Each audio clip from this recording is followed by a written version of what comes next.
देखिए, बिहार शिक्षक भर्ती और नियोजित शिक्षकों को क्या कुछ करना होगा, थोड़ा जानकारी आप लोग को मिल जाएगा इसमें। देखिए, सुनिए लास्ट तक क्या कुछ हुआ है आज। एग्जाम में अपियर होना बनना होगा, राज्य सरकार का कर्मी बनना होगा, तो उनको भी एग्जाम में अपियर होना पड़ेगा। ये सबसे बड़ी बात है। वो नियोजित शिक्षक ही रहेंगे जब तक वो जो आयोग का गठन होगा और उस एग्जाम में वो पास नहीं होते हैं तब तक वो नियोजित शिक्षक ही कहे जाएंगे। उनके लिए कोई विशेष सुविधा की बात नहीं है। हाँ, नए शिक्षक जो बहाल होंगे वो अब राज्य सरकार के कर्मी होंगे। लेकिन सबसे बड़ी बात यह है कि जितने नियोजित शिक्षक अब तक बनाए गए हैं, अगर सभी एग्जाम में पास नहीं होंगे तो उनको नियोजित शिक्षक की तरह ही सारी सुविधाएं जो अभी मिल रही हैं वो मिलेंगी।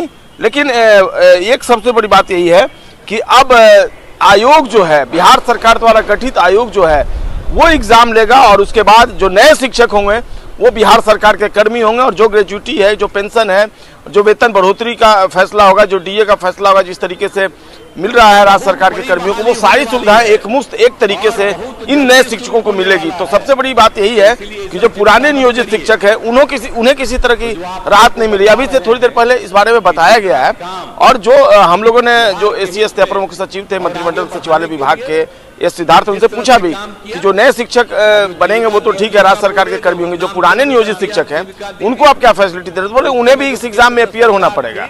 और जो ये सारी बातें हो रही थी 7वें चरण की सबकी, अब सबको नई शिक्षा नियमावली जो बनी है सरकार की, उसी के तहत जो आयोग का गठन होगा उसके तहत वो एग्जाम में शामिल होंगे। 3 बार उन्हें मौका मिलेगा और तमाम तरह की सुविधाएं जो है और जो प्रावधान किए गए हैं, बहुत लंबा चौड़ा जो नियम और प्रावधान जो लाया गया है उसमें नियुक्ति की प्रक्रिया, शिक्षा विभाग द्वारा विद्यालय अध्यापक के पद पर सीधी नियुक्ति, जिला स्तर पर रिक्त पदों की गणना करके रोस्टर क्लियरेंस के साथ जो आरक्षण का नियम होगा उसकी अधियाचना आवश्यकता अनुसार आयोग को भेजी जाएगी।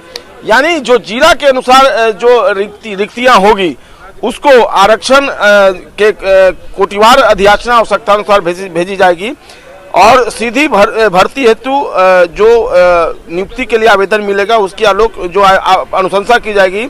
उसके आलोक में आयोग रिक्तियों की संख्या विज्ञापित करेगा, यानी इसके लिए विज्ञापन निकाला जाएगा और आयोग द्वारा विज्ञापित आवेदन पत्र से विद्यालय में जो संख्या होगा वो तय होगा और अध्यापक अभ्यर्थी द्वारा योग्यता से संबंधित स्वघोषणा के आधार पर उनकी उम्मीदवारी का मूल्यांकन किया जाएगा।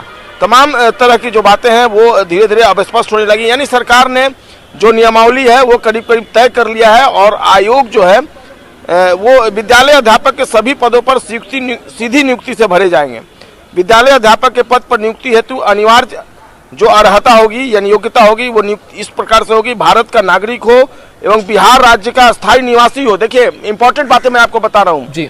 इंडिया का वो सिटीजनशिप उसको मिला हो लेकिन वो बिहार का नागरिक होना चाहिए। विद्यालय अध्यापक के पद पर नियुक्ति के लिए राष्ट्रीय अध्यापक शिक्षा परिषद द्वारा समय समय पर निर्धारित शैक्षणिक एवं प्रशैक्षणिक योग्यता को वो धारित करता हो, यानी उसके पास ये क्वालिफिकेशन हो। विशेष विद्यालय अध्यापक के लिए अर्हता भारतीय जो पुनर्वास परिषद है उसके अनुसार जो रूल रेगुलेशन है उसके अनुसार वो एक्सेप्ट किया जाएगा।